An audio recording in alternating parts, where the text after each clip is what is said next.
Muchas gracias, señor presidente.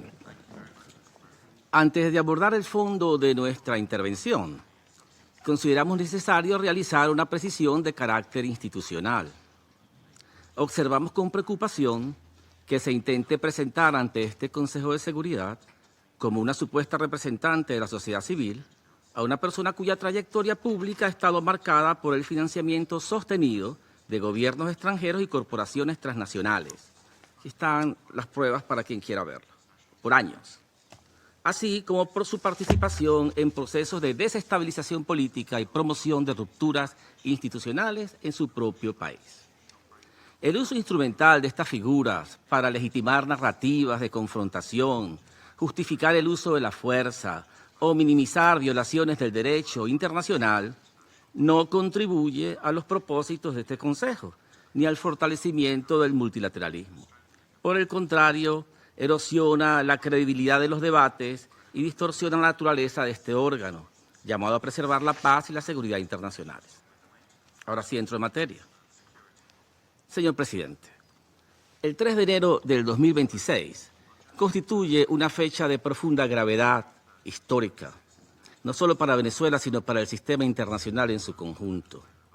Ese día la República Bolivariana de Venezuela fue objeto de un ataque armado ilegítimo, carente de toda justificación jurídica, por parte del gobierno de los Estados Unidos de América, que incluyó bombardeos sobre su territorio, la pérdida de vidas civiles y militares, la destrucción de infraestructura esencial y el secuestro del presidente constitucional de la República, Nicolás Maduro, y de la primera dama, Cilia Flores. Venezuela comparece hoy ante este Consejo desde una convicción profunda. La paz internacional solo puede sostenerse si el derecho internacional es respetado, sin excepciones, sin dobles raseros y sin interpretaciones selectivas. Los hechos ocurridos el 3 de enero constituyen una violación flagrante de la Carta de las Naciones Unidas, cometida por el gobierno estadounidense. En particular, la violación del principio de igualdad soberana de los Estados, la violación de la prohibición absoluta del uso o la amenaza del uso de la fuerza contra la integridad territorial o la independencia política de cualquier Estado, consagrada en el artículo 2, numeral 4 de la Carta, y violación del deber de resolver las controversias por medios pacíficos. Asimismo, estos actos vulneran de manera grave los convenios de Ginebra y sus protocolos, al haberse producido ataques indiscriminados contra la población civil y bienes de carácter civil. Se ha violado también el derecho internacional de los derechos humanos, particularmente el derecho a la vida, a la integridad personal y a la seguridad. De especial gravedad es el secuestro del presidente de la República por parte del gobierno de los Estados Unidos de América, que constituye una transgresión directa de una norma esencial del orden jurídico internacional, cual es la inmunidad personal de los jefes de Estado en ejercicio. Esta inmunidad no es un privilegio individual, es una garantía institucional que protege la soberanía del Estado y la estabilidad del sistema internacional. Su desconocimiento no solo afecta a Venezuela, abre un precedente extremadamente peligroso para todos los Estados representados en esta sala, independientemente de su tamaño, de su poder o de sus alianzas. Señor presidente, la resolución 3314 de la Asamblea General define claramente como acto de agresión el bombardeo del territorio de un Estado por las Fuerzas Armadas de otro Estado, así como la invasión u ocupación, incluso sin anexión formal.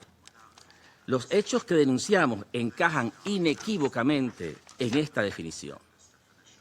En el año 2004, la Corte Internacional de Justicia afirmó que existe ocupación cuando un Estado ejerce el control efectivo, incluso sin anexión formal o sin la presencia continua de tropas. La resolución 242 de este Consejo de Seguridad, por su parte, enfatiza que la adquisición de territorio por la vía de la fuerza es inadmisible. La resolución 2625 de la Asamblea General establece que el territorio de un Estado no será objeto de ocupación militar derivada del uso de la fuerza en contravención a la Carta. Permitir que tales actos queden sin respuesta efectiva equivale a normalizar la sustitución del derecho por la fuerza y a erosionar los fundamentos mismos del sistema de seguridad colectiva. Hoy no está en juego únicamente la soberanía de Venezuela, está en juego la credibilidad del derecho internacional, la autoridad de esta organización y la vigencia del principio de que ningún Estado puede erigirse en juez, parte y ejecutor del orden mundial. Señor presidente, no podemos ignorar un elemento central de esta agresión estadounidense. Venezuela es víctima de estos ataques por razón de sus riquezas naturales. El petróleo, la energía, los recursos estratégicos y la posición geopolítica de nuestro país han sido históricamente factores de codicia y de presión externa. Cuando el uso de la fuerza se emplea para controlar recursos, imponer gobiernos o rediseñar estados, estamos ante una lógica que remite a las peores prácticas del colonialismo y del neocolonialismo. Aceptar esta lógica implica abrir la puerta a un mundo profundamente inestable, donde los países con mayores capacidades militares pueden decidir por la fuerza el destino político y económico de otros estados. Ese escenario no amenaza solo a Venezuela, amenaza a la paz, a la seguridad internacionales en su conjunto. Si el secuestro de un jefe de Estado, el bombardeo de un país soberano y la amenaza abierta de nuevas acciones armadas, se toleran o se relativizan, el mensaje que se envía al mundo es devastador, que el derecho es opcional y que la fuerza es el verdadero árbitro de las relaciones internacionales. Venezuela cree firmemente en la diplomacia, en el diálogo y en la convivencia pacífica entre las naciones. Esta ha sido siempre nuestra posición histórica y lo sigue siendo hoy, incluso frente a una agresión de esta magnitud.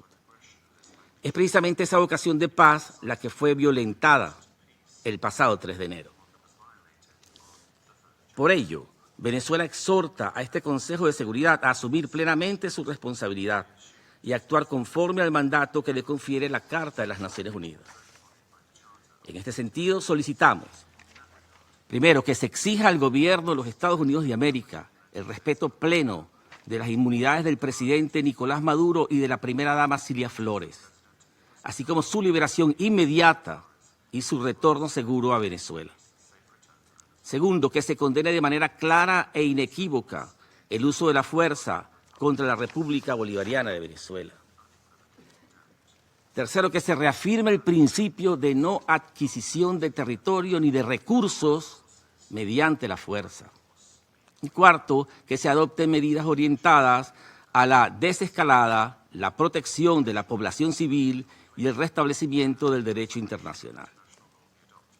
Señor presidente, pese a la gravedad de los hechos, Venezuela desea informar a este Consejo y a la comunidad internacional que sus instituciones funcionan con normalidad, que el orden constitucional ha sido preservado y que el Estado ejerce control efectivo sobre todo su territorio. Conforme a nuestra Constitución, la vicepresidenta ejecutiva Delcy Rodríguez se encuentra en estos momentos siendo juramentada como presidenta encargada de la República, garantizando la continuidad institucional, la estabilidad y la paz interna. Al pueblo venezolano queremos transmitirle un mensaje de serenidad, de confianza y de esperanza. Venezuela es una nación que cree en la paz, en el trabajo y en la dignidad. Nuestro compromiso es con la diplomacia, el derecho, y nuestro compromiso también es firme e inquebrantable. Defendemos nuestra soberanía sin renunciar a nuestros valores. Apostamos por el diálogo sin aceptar imposiciones. Creemos en un futuro de convivencia, desarrollo y respeto entre las naciones. Confiamos en que este Consejo de Seguridad sabrá estar a la altura del momento histórico y elegirá el camino de la legalidad, la responsabilidad colectiva y la paz. Muchas gracias, señor presidente.